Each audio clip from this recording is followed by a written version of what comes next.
This is the human side of the story.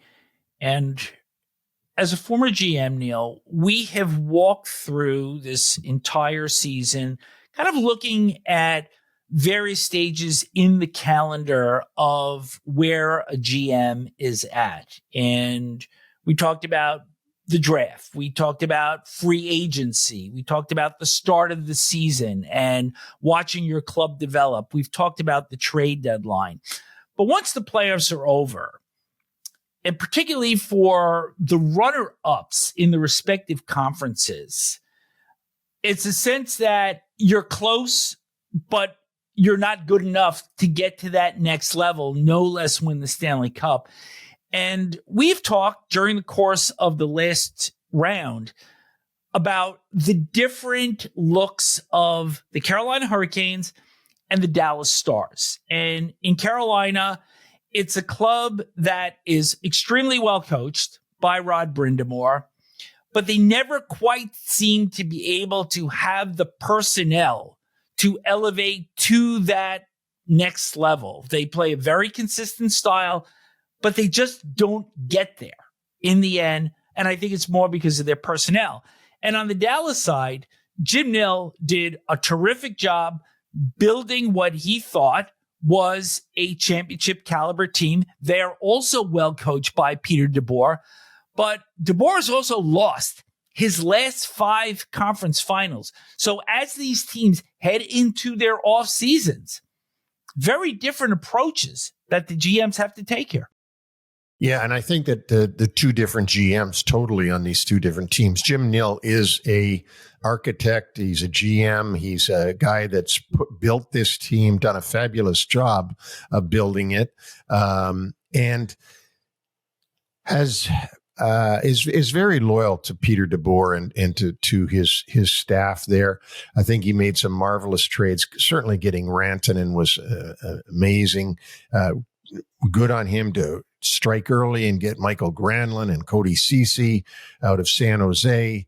And the team looked like it could be headed for really big things. But when it came time to play the big fish in Edmonton, they just couldn't get it done. On the other side, Eric Tulsky, I don't know. His title is GM. I don't know what he is, to be honest with you. I do know that Tom Dundon, the owner, is very involved in day-to-day player personnel and trying to make moves and calling the whoever the GM is, whether it was Don Waddell or now it's Eric Tulsky. Certainly Eric Tulsky doesn't have the background you'd think you would want to be GM in the NHL if you're autonomous and you're making your own moves, which tells me he's not. It's mostly being dictated by Tom Dundon. That's not the case in Dallas. So in Dallas, I would think Jim Nill would sit down with Peter DeBoer, get his thoughts, get the thoughts of all the different players on their exit meetings, and then try to start to implement a plan to upgrade in the areas that they needed upgrading. Some of the upgrades for Dallas is going to come by maturation. Wyatt Johnston is going to be a really good player. No doubt about it. He didn't have a great playoff, but he will be a great player and will end up having great playoffs. There are others too you can go through on that. Rantanen, it was his first half season with Dallas. Maybe when he's more comfortable, he can be even better next year for them, and so on. But he'll know what pieces he wants to add. On the Carolina side, I think Rod Brind'Amour had that team overachieve all season long. I think he coached them and got them overachieving. But when they finally got to that point where they had to overachieve against Florida, they couldn't do it. They couldn't overachieve against Florida, and they went down. And so that's a whole different thing.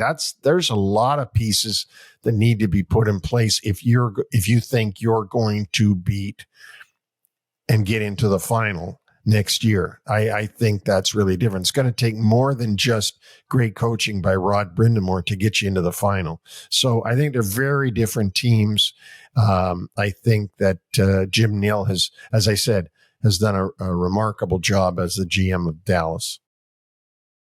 One of the problems that I think we see in Carolina that we didn't see in Dallas because they were able to acquire and then sign Rantanen long term is Carolina's ability to hold on to individuals that they have acquired via trade. And we talked about Jake Gensel a year ago. We talk about Rantanen now. And I remember working the 2002 Stanley Cup Finals, one of 17 that I've worked. And that Raleigh area was one of the true underrated areas to work a final in. And you have to wonder what it's going to take for Tulsky, Dundon, who's ever making the call there, to be able to attract unrestricted free agents to come and stay there long term and become part of the fabric of the Hurricanes as they try to grow forward and take that final step and perhaps make the final and even win it. The way that Rod Brindamore and Ron Francis did during their times in Carolina, that they became part of the fabric of Raleigh area. And I would think Sebastian Aho has done the same thing there. And there'll be others as Seth Jarvis. Brent Burns has been there for quite a while now. But, you know, Vic, players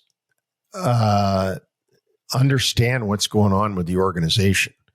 And they understand if the organization's really got a chance to win or not, because they're talking all day long to the trainers, to other auxiliary people, and so on and so forth. If they're hearing the wrong stories come out, they know their chances are limited of winning because it's not the way winning organizations operate. And so when you see those exoduses by the Carolina team last summer, you got to wonder if these guys thought they had a chance to win, would they be running for the door to go to another team? You don't see that everywhere, but you do see it some places where you think, like, why would everybody leave? They made it to the semifinal. Why wouldn't you want to stay and try to win the cup? Well, if you know the inner workings of the organization, you don't think they really do have a chance, then you're going to go somewhere else. That is probably the one team that I'm going to be paying more attention to than perhaps any of the other 32 during this offseason is how do they augment? Can they get that big fish in there long term? Yeah, and that's right. And the Rantanen thing is a blow to them. And the reason I'm saying that is because Mikko Rantanen was there and said, I'm not signing here. Well, what does that tell other players around the league that are thinking about going there?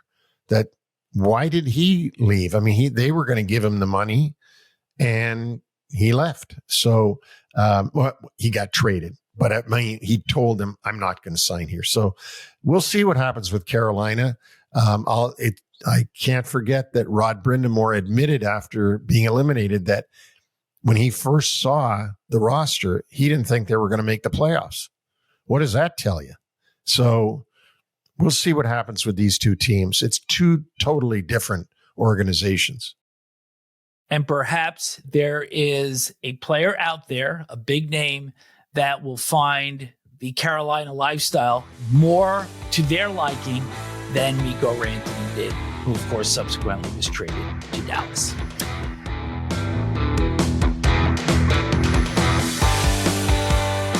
Thanks for joining us on the NHL Wraparound podcast. Don't forget to subscribe to stay up to date on all the NHL action.